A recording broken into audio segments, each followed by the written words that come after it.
pumunta, tumayo, at magsalita sa inyong harapan.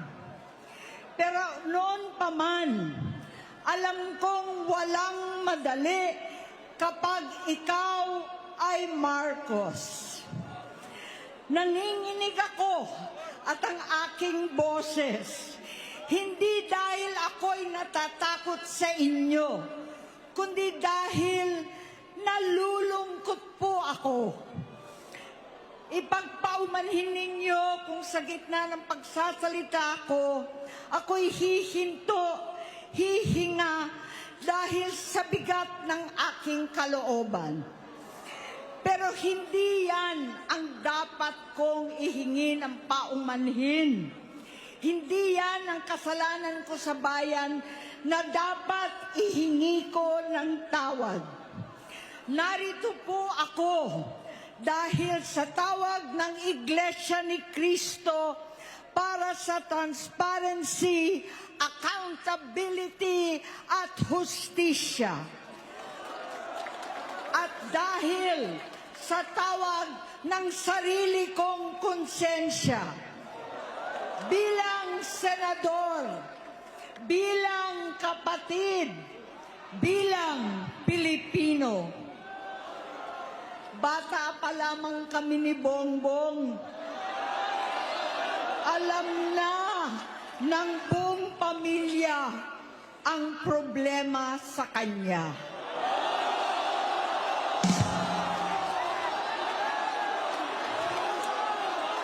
Sa totoo lang, mababasa naman ng lahat ang mga testimonya ng aking ama patungkol sa kanyang ugali at gawain.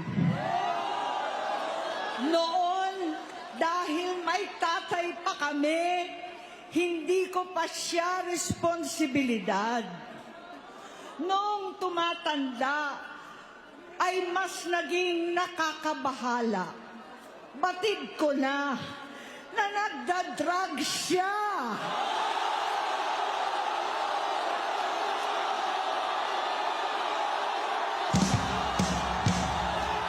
Nalaman ko at ng pamilya, nalaman ng pamilya, seryoso ito.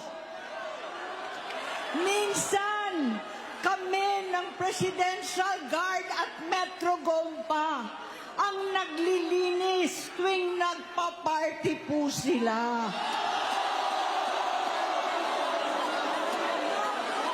Namuhay kaming magkakapatid sa ibang bansa.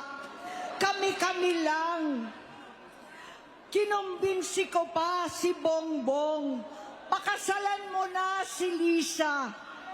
Naisip ko noon, kapag nag-asawa siya, malalagay na sa tahimik at magkakaroon ng direksyon. Ang laki ng pagkakamali ko. Mas lumala ang kanyang pagkalulong sa droga.